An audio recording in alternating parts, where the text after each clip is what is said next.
ahead and open us up. You want me to go ahead and welcome? Yes, please. Okay. Well, good afternoon, everyone.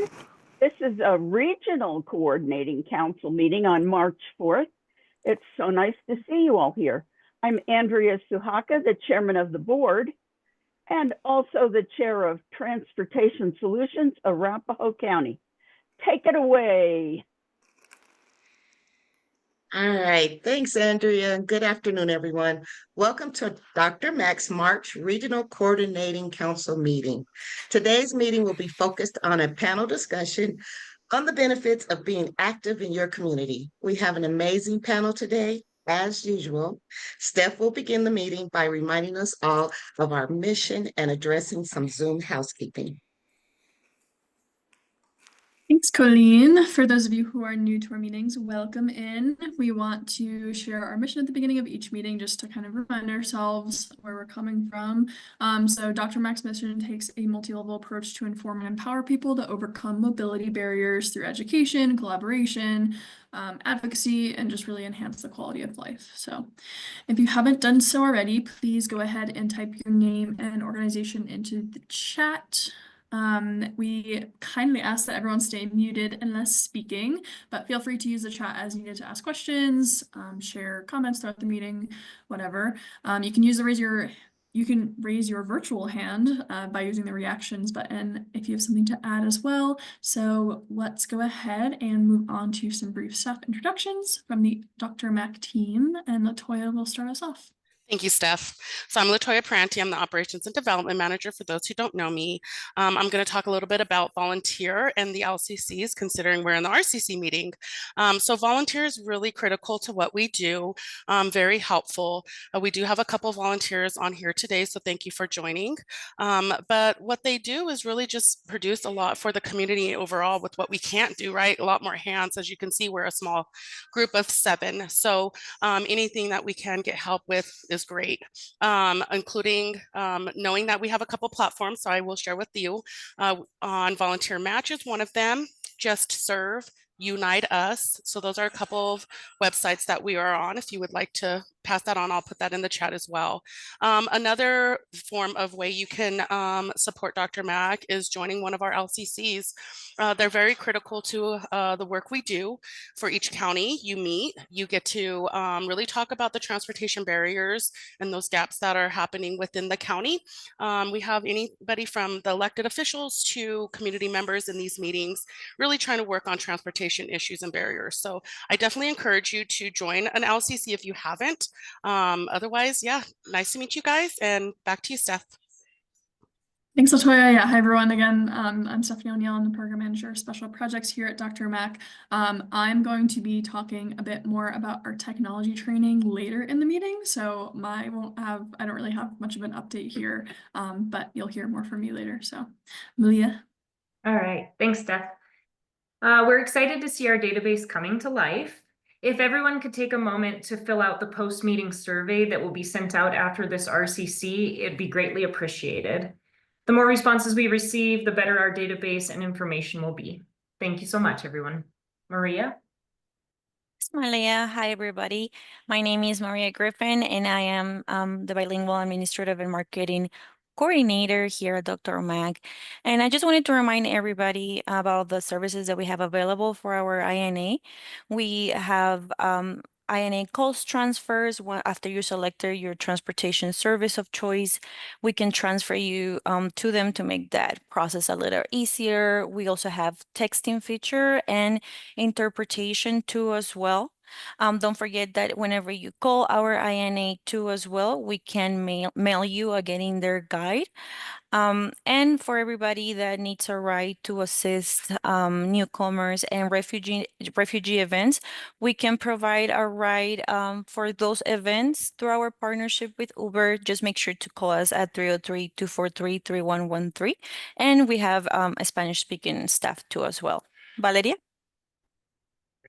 Hi, everyone. I am Valeria Martinez. I am the training assistant here at Dr. Mack. We are currently recruiting organizations to do in-person trainings, so feel free to reach out to myself or Steph to coordinate that. We also have virtual trainings available, and then we are working on an asynchronous learning platform as well for our trainings. I think that's all that I will share for now. Thank you all for being here, and I'll shift it over to Arthur.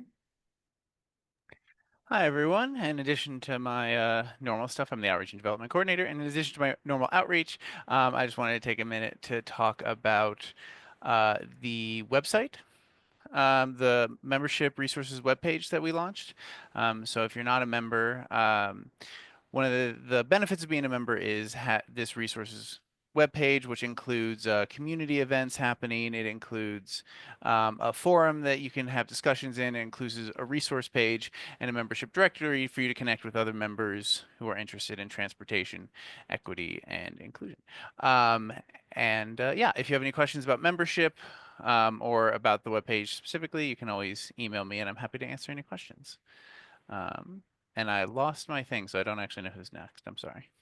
Thanks, Tim. We are excited to get started on our panel discussion. We have set aside 5 minutes for each panel question.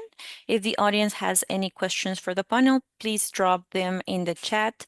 Today's panel includes Hilary Simmons from A Little Help, Alondra Flores from Casa de Paz, and Jaime Lewis from Colorado Cross Disability Coalition. We'd like to give each panelist couple minutes to introduce themselves and their organization before we move into the panel questions. Hilary? Hi there, I'm Hilary Simmons. I'm the Executive Director of A Little Help. I'm sorry, I'm having computer issues, so I'm on my phone. I'm trying to switch back and forth. But I've been with A Little Help for over 13 years now. We're a nonprofit helping older adults to age well in their homes and within our communities.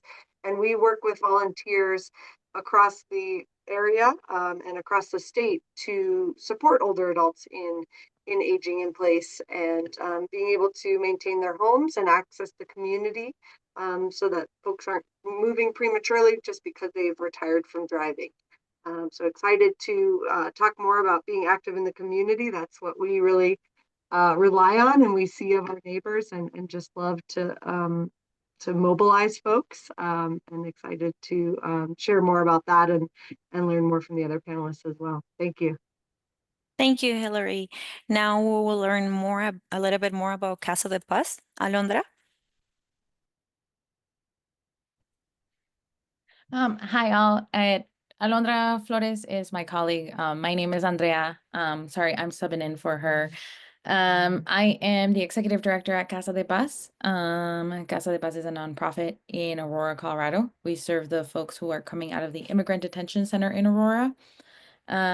So we've had a very interesting last month, for sure. And we will continue to have a very interesting time. We've been in community for almost 13 years. And we're really excited to be here. Thank you. Thank you, Andrea. And for those who doesn't know, Jaime, he is part of Colorado Cross Disability Coalition. Jaime? Sure. Jaime Lewis. I'm the transit advisor for the Colorado Cross Disability Coalition. We're a statewide organization that protects the rights of people with disabilities. We've been around for about 35 years, so well embedded into the community, and we look forward to helping people be as independent as possible. Thank you. I think we'll now move on to the questions. All righty. Thank you to the three of you for dedicating some time today. We really appreciate you all being here. We just want to open it up with the first question. What are some of the biggest barriers to community engagement, and how can organizations like Dr. Mack, like the ones that you work for, the ones that are present here today, how can we help overcome some of those community engagement barriers? And whoever wants to go first, just feel free to come off mute. And then if you have anything else to add throughout the discussion, feel free to use the chat or come off mute as well.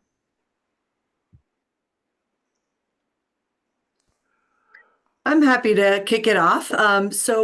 A Little Help's model is really driven by volunteers. Our folks are the ones providing direct services like transportation and yard work, handy help, things like that. So volunteers really do represent the lifeblood of our organization, and community engagement is so important. And we have seen, like personally as our organization and from other colleagues, that engagement has decreased, and that folks, it's harder and harder to get folks attention. And I'm sure we see that, from marketing as well. Early on in the pandemic, it, the pandemic itself really shined a spotlight on the needs of older adults. So, that's one silver lining we could kind of take from a challenging time. We saw lots of folks kind of raise their hands and say, I'm willing to be at the grocery store longer to help make sure, the folks down the block can eat. And it really had people thinking like, oh gosh, how is my neighbor going to stay in their home right now? So it made it very kind of urgent and pressing and top of mind. And now that we're, in a post-pandemic reality and folks are getting back to those bigger trips and activities and kind of it's business as usual, some of that spotlight has faded. So it's a challenge to just kind of stay in front of people and keep reminding them that, we needed your support during the pandemic, but we needed it before and we need it after as well, because our older adults, need to get to the grocery store and to medical appointments and to social appointments. We're not just about survival, we're about thriving. We want people to be able to access everything our communities have to offer. So it's really about kind of staying relevant, staying in front of people, continuing to engage folks and get them to act. So for our volunteers, we want to make it as easy as possible to sign up for a service and to support somebody. So right now, one of the challenges for our system is that our volunteers have to take the initiative. They've got to check the portal, and once their background checked, they're trained, they can access the requests that are out there. And we have a pretty cool system to do that, but our volunteers have to log in and check and see what's going on. So we have to constantly remind them, hey, go check the portal, see if something fits within your schedule. It's also the kind of numbers game of bringing together different people's schedules and availability. So, it's quality and quantity coming together to fill in the gaps. And we don't, we can't guarantee every service 100%. So we also help people navigate other resources as well, because we are limited to, what our volunteers can provide. But we're looking at other technology solutions to help take some of that burden off of the volunteers to have to take that much initiative, I guess. So, we really want to make it as easy as possible for the folks who, have already demonstrated their interest, have already been vetted and background checked, to be able to plug into opportunities. And of course, making sure we're acknowledging and recognizing and celebrating those volunteers, but just making it easy to serve and making sure those opportunities are meaningful and tangible, and people feel like they got something out of it. Our volunteers often share with us that they feel like they're getting more than they give, and we really want to foster that feeling as well. I'll let somebody else talk, but happy to. Our area of operations is we're in the Metro Denver area, so Denver County, Jefferson County, a lot of Arapahoe County, but not quite so far east, and then some of Adams, a little bit of Douglas, but we work with Aging Resources of Douglas County. And then we're up in northern Colorado in Larimer County and in western Weld County, and we have a presence in the Grand Valley, Grand Junction area as well. Jaime, I know you've been patiently waiting. Go for it. It's okay. Yeah, I was thinking about this last night. Obviously there's several barriers, but the one that sticks out to me is that people don't think that their voice matters, especially in our community, the disability community. Think, we live in a society where noise gets all the attention, and we have to kind of persuade our people that, working together is a lot easier than working alone. So we have to kind of give them examples like the Civil Rights Acts of the 1960s the Gang of 19, as late as 2017. People may not remember that we were going through the same environment after Trump was elected the first time. They were going after Medicaid and Obamacare. So we were able to get volunteers together and focus on that, and we were able to defeat that back in 2017. The other thing I thought about, I try to put myself in the position of somebody who might be looking for volunteer work. And I think the worst thing you can say to somebody is that, oh, we've got plenty to do, just come over, we'll put you to work. Well, that doesn't sound very organized to me. And if you have specific needs, whether it's communications or mailers or making phone calls, put titles to them because people like titles. They want to know what they're doing. And we have, just like the senior population, we have a lot of talented people in the disability community. And I think they want their volunteer work to be tapped into the skills that they already have. There's a lot of skill sets out there that we can use. But just to say, oh, just come on over, we'll put you to work, that doesn't cut it. So make sure you have a list of specific jobs that you have that you want filled within your organization. So that's all I have to say about that. Thank you. Go ahead, Andrea, if you have anything else to add. Yeah, actually, just really quickly, based on what Jaime just said, what that is one of the biggest things I think is a struggle for community engagement is unclear directions or unclear volunteer positions, just the unclear of being into a volunteer role or what is expected. Because I don't necessarily feel like a lot of people when they're coming into volunteering, like they're okay with the wait period or they're okay with kind of like the just not really not knowing what's going on essentially.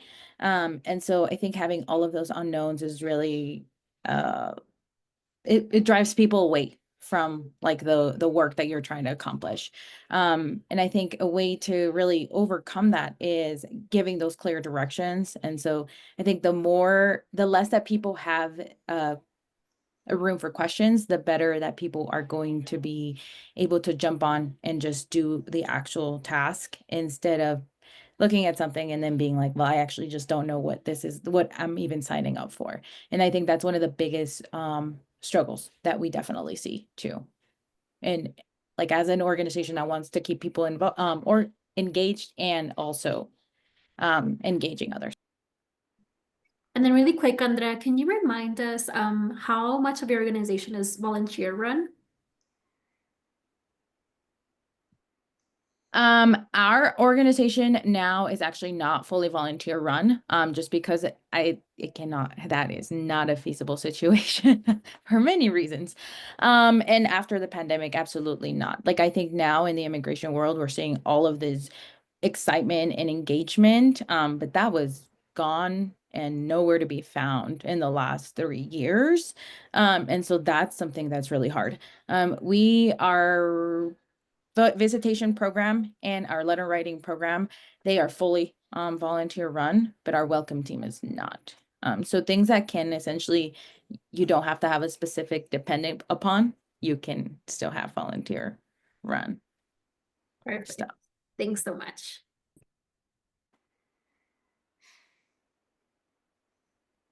Amazing. Next question, please. For those of you who don't know, I found out about this recently, but April is Volunteer Appreciation Month. So that's kind of a big reason why we're talking about this now, so we can kind of be prepared for that. But the next question is what advice you would give to someone who wants to be more engaged in their community, but doesn't know where to start. And I think we kind of touched a little bit on this already, but sometimes there's just a lot of opportunities. Sometimes it's really vague and you just get really overwhelmed with all the different options.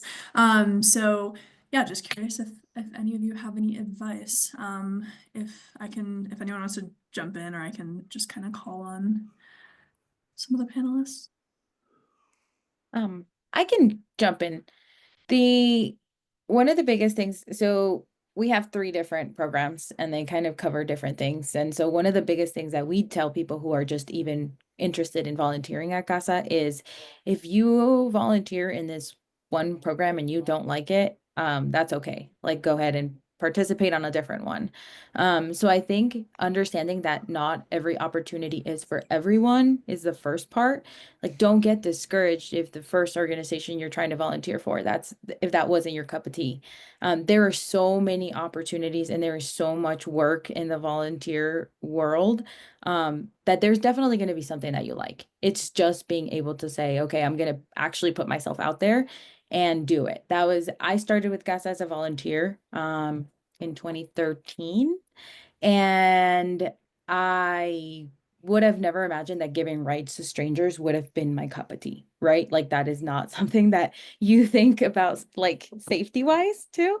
That is scary, right? It's something that you don't just straight jump into. So, but really understanding that, putting yourself in that situation and then giving it a chance, that's going to be the first thing. Because unless you're really getting yourself into some of these opportunities, then honestly, you're not really going to know what the opportunity is really like, but also if that is really within your area of interest.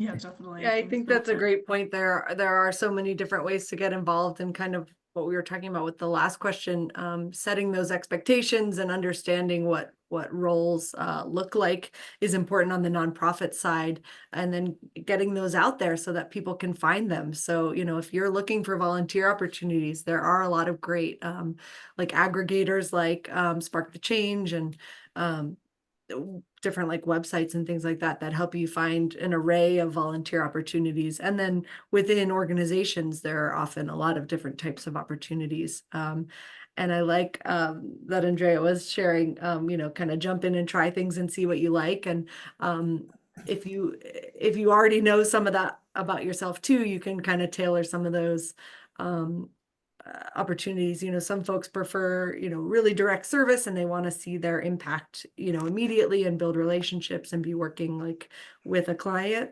Some folks prefer the kind of more like office support and being part of more of the organizational team, or even going out. It's rare, but people, some folks like to go out and get auction items for your fundraiser. So if you know some of that about yourself, you can seek out those opportunities. But I think it's a great point to just kind of jump in and try some things and see what fits. And I think, most organizations that work with volunteers are hopefully going to be responsive and adaptive if you need to make a switch of what you're doing, because we want you to find the right fit and serve in the way that your passion lies, because that's what's going to keep people coming back. If it feels like another chore and obligation and something that someone's not getting like fed from and feeling energized by, they're not going to keep engaging probably unless they have a really, really big sense of guilt. But, we want people to find their passion. And even just like Google searching different opportunities, that's a way a lot of groups find us. We do a lot of group volunteer work. And we get like companies to volunteer with us. So we always hope, when we give them an experience, that something will resonate there and they'll want to take the next step too. So on the nonprofit side, to have those kind of like sampler ways to get involved too, and even get like VTO for it. Those are nice ways to test the waters and see what you do like. Yeah, CCDC has a 6-week training program every year. It's at the Denver University. It's actually an accredited course, but civilians, quote unquote, can take the training, and you become a real advocate. You learn everything from healthcare to transportation, to how to go to the legislature and give testimony on a less, I guess, on a lower level. We have, just like the other 2 speakers have been saying, it's really important to identify what those needs are so people have a kind of like a menu to select from.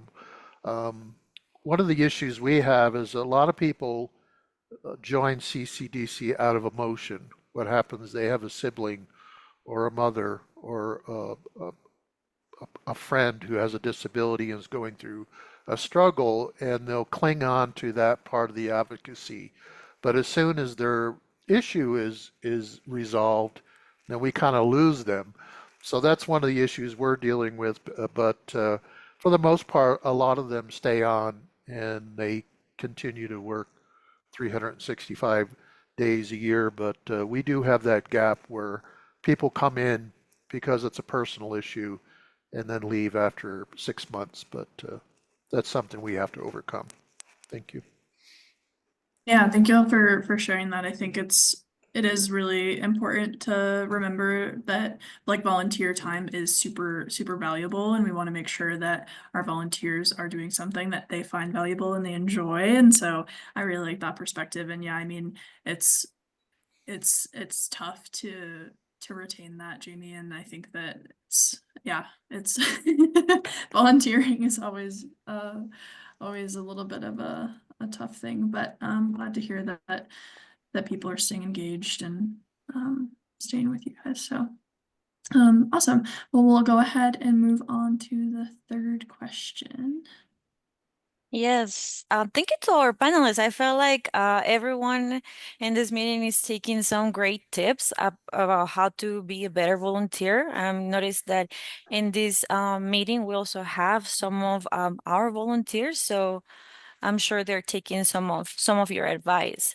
Next question is, what are some innovative ways to recruit and retain volunteers in community programs? And I think actually, sorry to jump in, I think we could probably skip over this because I think a lot of our panelists kind of talked about this. So maybe we can just, Maria, we could just jump to question 4 if you don't mind. Yeah, of course. Next question is, looking to the future, what steps can we take today to build more inclusive, engaged, and supportive communities?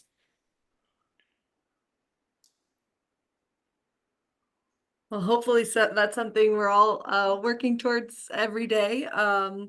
And it gets more challenging in this current landscape. But, I think having kind of the personal commitment to be building inclusive, engaged, and supportive communities is step one, right? To feel that individually and continue to kind of push that into the future. But we're all about neighbors helping neighbors.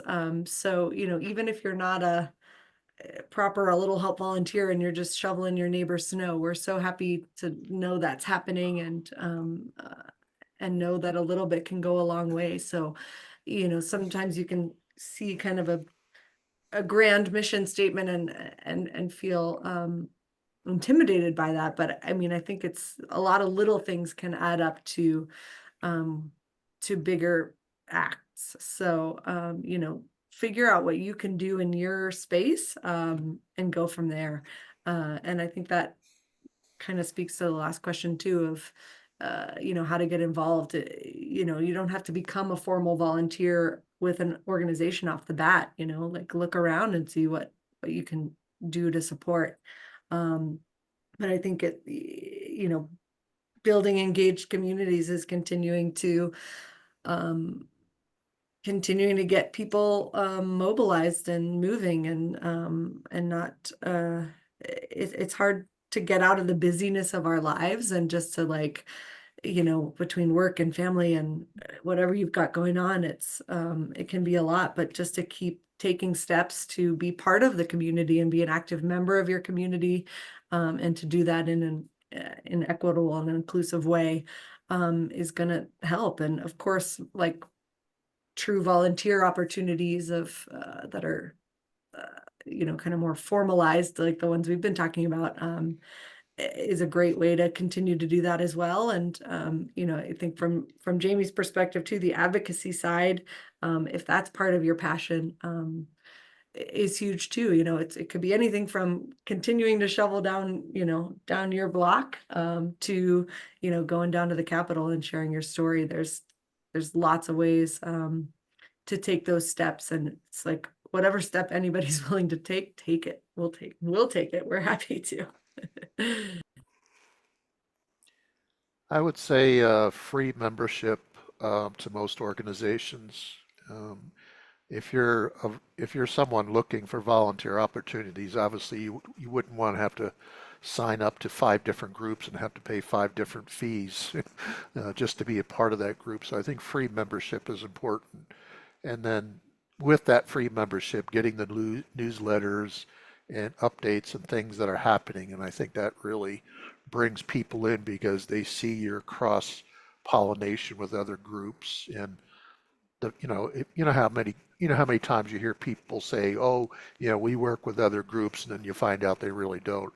But you'll sense that in the newsletters, when they talk about, crossover working with other groups, and that does attract a high quality volunteer.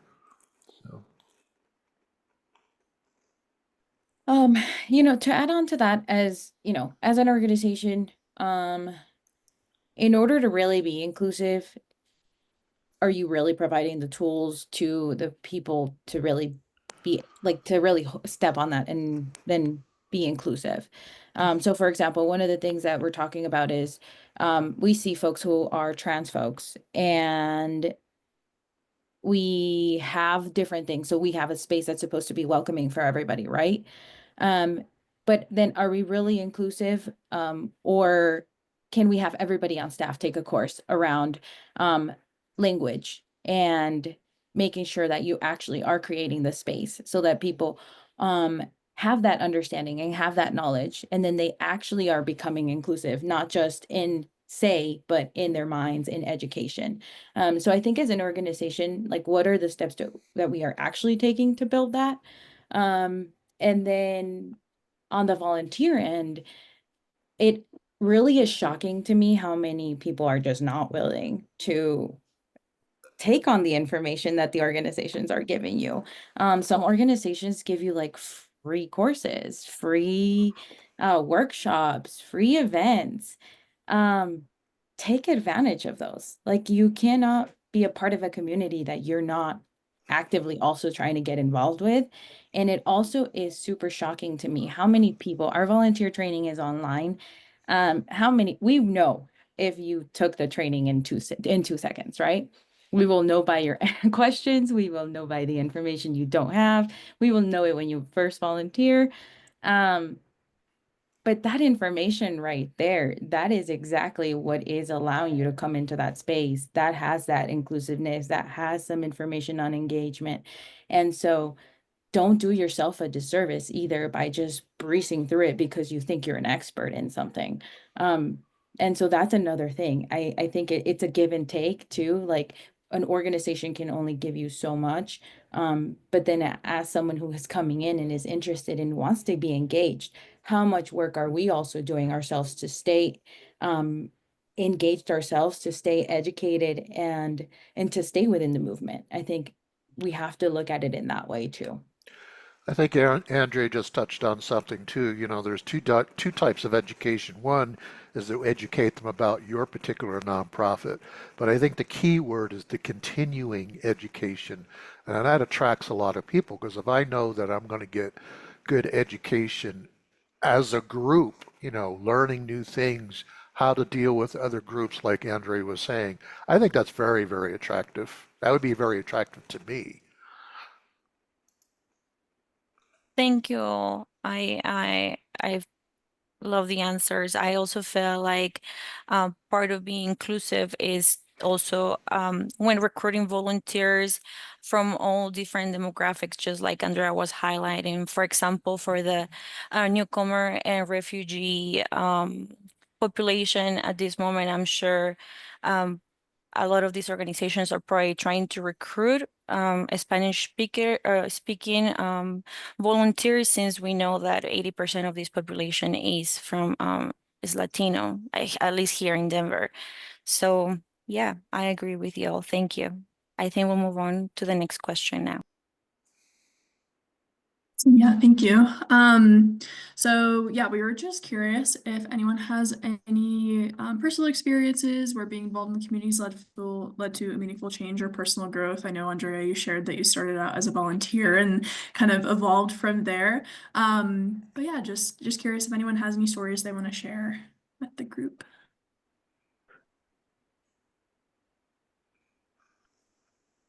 I'm happy to share. Oh, Yeah, yeah. no, go ahead. So, as I mentioned, I've been with A Little Help for over 13 years now. And when I started, I had just moved back to Colorado. And, we were a pretty small organization back then. We have been around, this is our 20-year anniversary, but the first several years we were pretty small until we kind of staffed up, which was super helpful. But so I really felt like as I came back to Colorado and started working with A Little Help, that I got kind of, I got my own community and kind of a second family through the organization. I was trying to be without a car for a couple of years and was riding my bike everywhere. So it felt like I had a lot of surrogate grandparents who were making sure I wore my bike helmet and, were asking about my dating life. And, I just got tremendous kind of sense of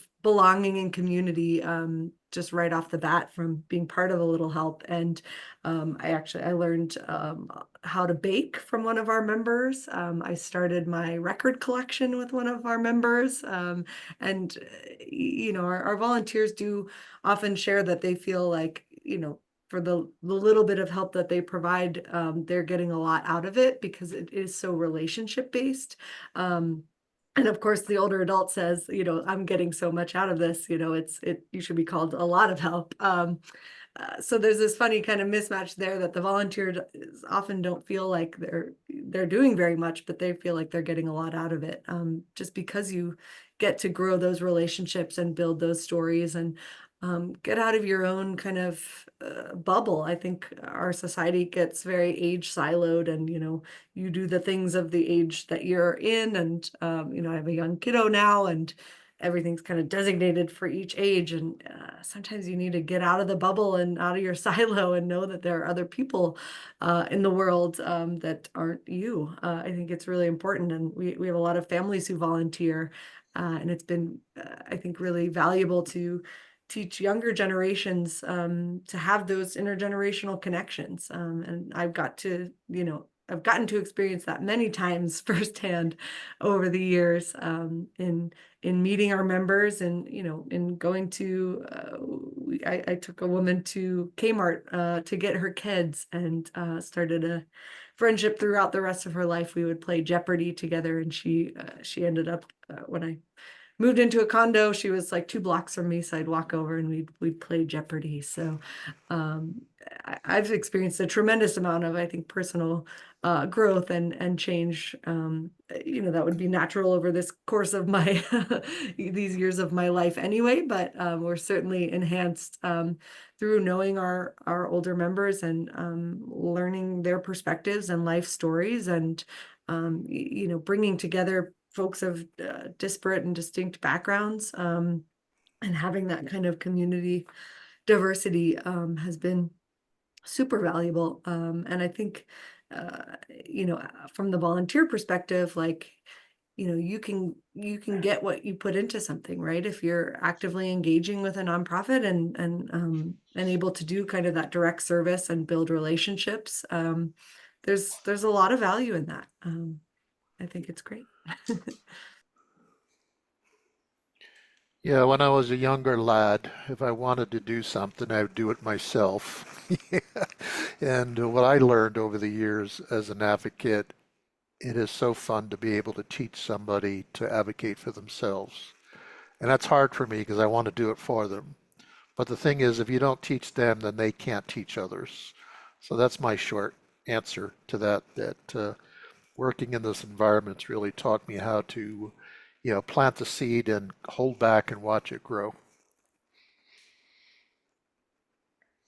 Yeah, well, like I mentioned earlier, my journey with CASA started as a volunteer. But I think more important than that is I got involved with Casa not even looking to be involved with Casa. Casa had a league at the time that was a volleyball league that assisted with those funds to be able to pay for what Casa was at the time. And it was like just this tiny apartment. And I wanted to play volleyball. I did not want to do human rights or be involved in immigration. And that just led me to being into a different world, like understanding that there's a detention center where I grew up. And then from there on, I was just at a different point in my life where I thought being a doctor was the only way you could help people. So it Casa really changed kind of where I was going at that time.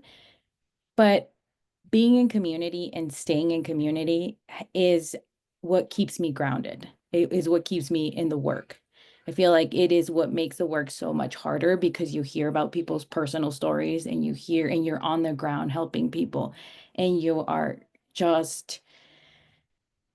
living a different life, right? But that's what keeps you in the work. And I think that unless we are leading in community, then I really think we get so far from the real interest and the real mission of whatever our organization's goal is. So that's really the biggest thing is it's not only I think it ultimately lead to bigger change because I now feel so much even more connected with other people in other organizations. Like it really just allows you to understand how much bigger the problem that the current organization you're involved with is trying to fix.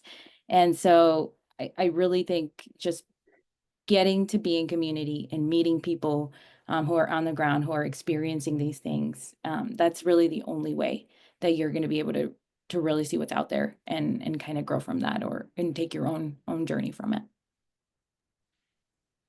Yeah, thank you all for sharing that. I think we've learned there's a lot of really cool opportunities, and then also it's learning on both ends. Really, it's if you don't get out there and and do it yourself, that it's really hard to do it from another perspective and everything. So yeah, thank you for that. You kind of already answered we were gonna talk about some creative ways to get involved, but I think all of you answered that a little bit. So we're gonna go ahead and move on to our last question of the panel. How can transportation challenges be addressed to ensure more people can participate in volunteer and community activities? Well, I think the key thing is where physically, if you have a meeting or an event, make sure it's near a bus stop or train stop. I think that definitely helps people that have mobility issues find your event. So that's a simple answer to that. Obviously, when people get to events, they like a little bit of bling. I know this might be off subject a little bit, but that usually attracts people. Food and a little bit of bling if you're trying to recruit people for the first time. So, yeah.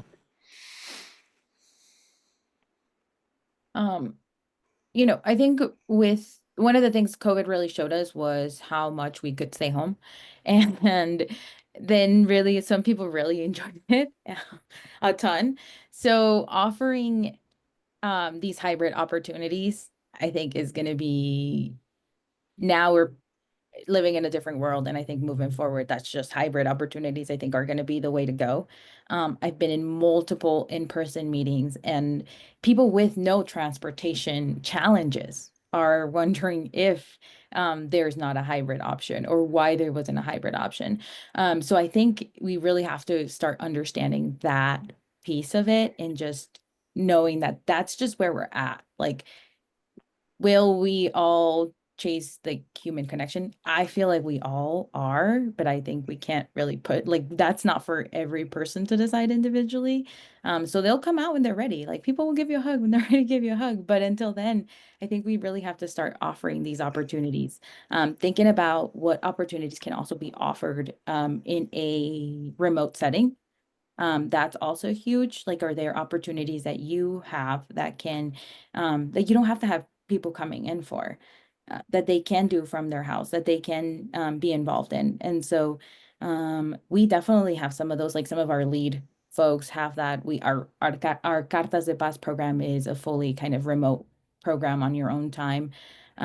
So there's those opportunities, and I know that organizationally that can be challenging. But as far as like meetings, like Jaime was talking about, things that are kind of where you're trying to get that community engagement, even if it's for the first time, or community engagement throughout, really thinking about how you can make those accessible for people who can't get there. And so Zoom or any other kind of video solution for sure. I think those are great points, and they both kind of speak to factoring in accessibility and making sure there are options for people to participate, whether it's in person, fully remote, or hybrid. Having different ways for people to participate, and thinking that through, and not just assuming you're going to have something somewhere and everybody can get there and it's no problem. So I think being aware of challenges and making sure you're factoring that in is important. So I think those are really good points. We kind of, so, when we think about transportation challenges to participate in community activities, we're thinking about when we have a summer picnic or a holiday party or something like that, or we do like a member social event or things like that for kind of our community activities. And so we have volunteers who provide the transportation so that folks can come to those activities. So, I think if you are hosting something and you're able to provide some options for transportation, like one-to-one transportation too, that's helpful. I don't know that we have many folks who like use volunteer services to go volunteer and do something else, like get transportation services from us to then volunteer in a different way. But like we have folks who we drive to their jobs. So, making sure we're helping try to fill in some of those transportation gaps is part of it's part of what A Little Help is doing on a regular basis. And especially like if we're hosting an event, we want to make sure we can get folks there to participate in it. And we have a lot of the programs that went virtual or went hybrid have remained. So we want to keep those options so that folks have lots of different ways to plug in, and we can meet people where they are and try to get them to where we are. Thank you on behalf of everyone here. I really appreciate your insights. This was very informative, and thank you for taking the time to be here. Thank you. Now we're going to talk a little bit about technology training. Steph? Yeah, thank you. Thank you everyone for participating in the panel. If anyone has any more questions for any of the panelists, feel free to put them in the chat. But yeah, I just want to quickly plug our technology training. This is Dr. Mac's newest program. It's a long time coming, and we just had our first session last week.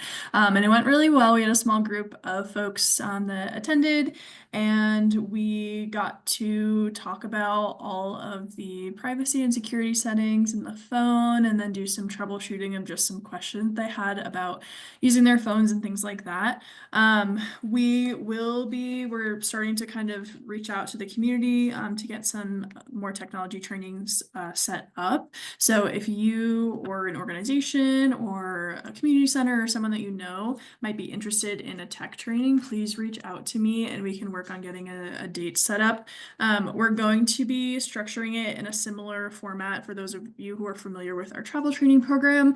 Dr. Mac will be able to come to wherever the group is. We won't have to, we probably won't be setting up a date just in terms of flexibility for different folks and availability. So I encourage you, if you're interested, to reach out to us, even if you just want some more information about the program and kind of what it's structured like. Every class will be it's like a 30-minute instruction session and then a 30-minute practice section where we can just kind of play around and like I said, troubleshoot some things. It also comes with a guide. I have my my virtual background on, so you can't really see, but it's like a 20-page printed guide with screenshots and step-by-step instructions for everyone who participates to take with them, so then they can practice what they learned in the class at home. So yeah, our team put a lot of work into this, and we're excited to finally have it out there in the community.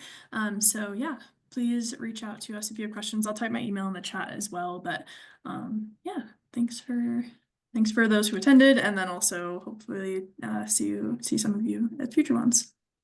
So I'm going to pass it off to Colleen next for some community updates. Thanks, Steph.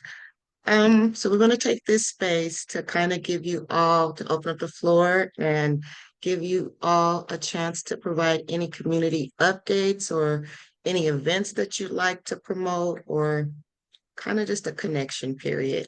Does anyone have anything?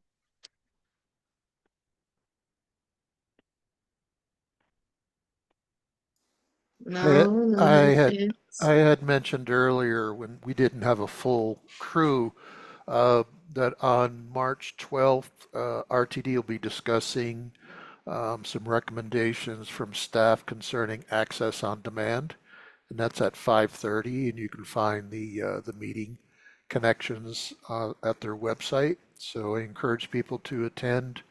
As I was sharing, we need to hear feedback from the community on if they feel like the recommendations are meeting the community's needs. If they're not meeting the needs, I need to know that so we can take steps after that. So thanks. Jamie, do you mind just giving a brief overview for folks who may not know what's going on with the RTD access on demand? Okay. RTD has a paratransit arm that serves people who cannot use the fixed route system.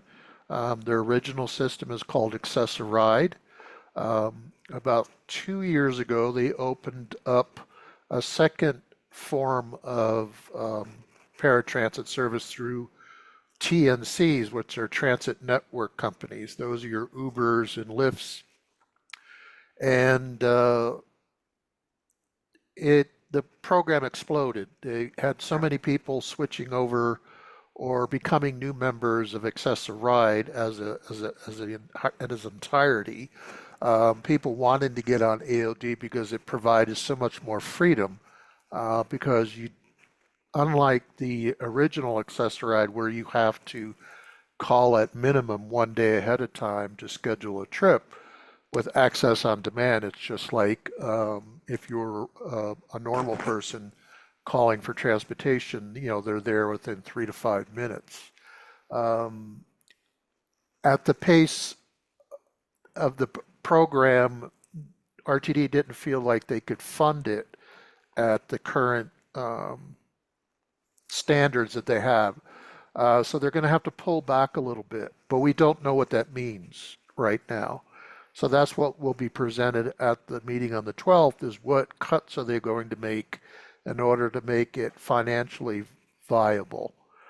So we have to kind of measure, is the program still worth keeping depending on the cuts that they are going to be presenting. I hope that makes sense. It's helpful, thank you. Yeah. Jamie, can you send me a link? I did just put a link to the meeting in the chat, Brent. Okay. I think that's the right one. It's RTD at Operations 5:30 and on the safety. 12th, Yeah, so. that's it. Okay. Thank you. Thank you, Steph. Yeah. I just wanted to remind everyone in the meeting to please follow us in our social media platforms. This month and next month, we'll be sharing some updates for our volunteer program, so information about that, and spotlight for our volunteers. Today, I wanted to say thank you to one of our volunteers, Tony. Thank you so much for your work and for donating your time with us. And for everybody else here in this meeting, please head to our feed and show her some love for her incredible impact here at Dr. Mac. Thank you. I had 2 announcements.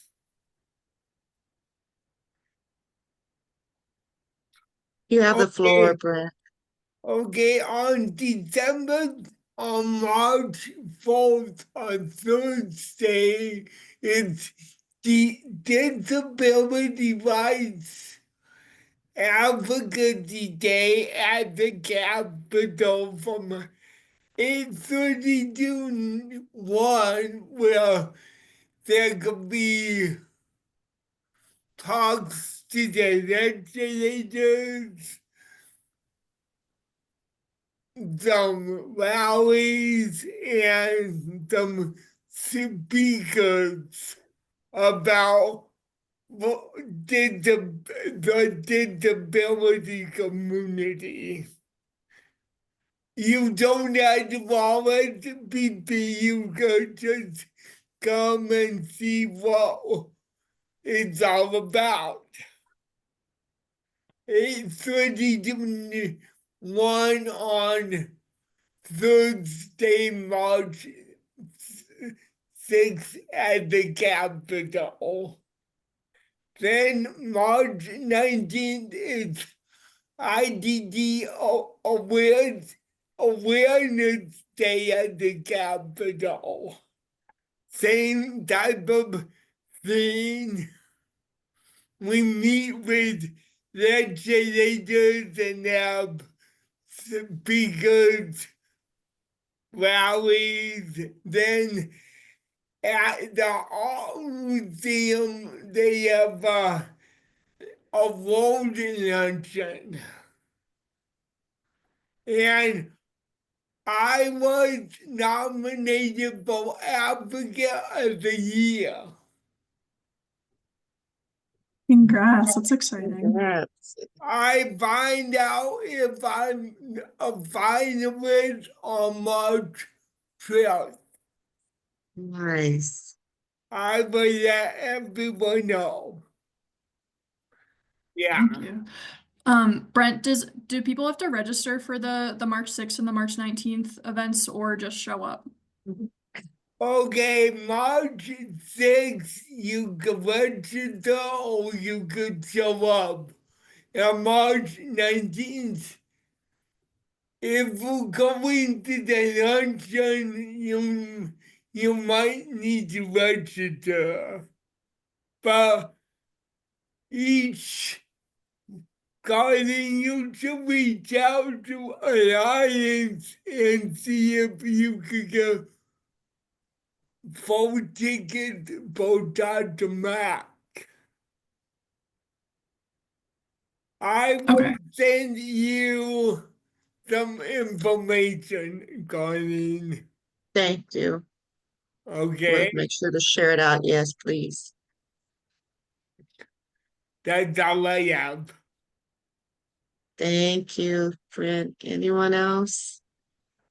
I do want to mention we have another Dr. Mac volunteer on here as well, Amanda. We appreciate our volunteers, make our work so much easier. Any events coming up for tabling, anything like that, we would love to participate out in the community a lot more. I know that's one of our things that we're really striving for. So if you know of any tabling opportunities, please email one of us. They'll get it to me, and we can kind of move forward with that. So let us know. Yes. I will say hi, everybody. Hi, Tracy. I am so excited about the technology training. Yeah. And with me working in a 62 and over community, I will be reaching out because they're coming to all the time. Say, my phone won't ring. This is how Yeah. you turn up the ringer. Or just so many things. So I will definitely be reaching out to you guys for that. And I actually think some other people here or other communities here at Volunteers of America may as well, because they're all having that same issue. Mhm. Yeah, please do. Yeah, we'd love to. I know, I think we have something scheduled to come out already to VOA if you've connected with Latoya. I'm not really sure, but maybe we can just coordinate the time and the effort some kind of way.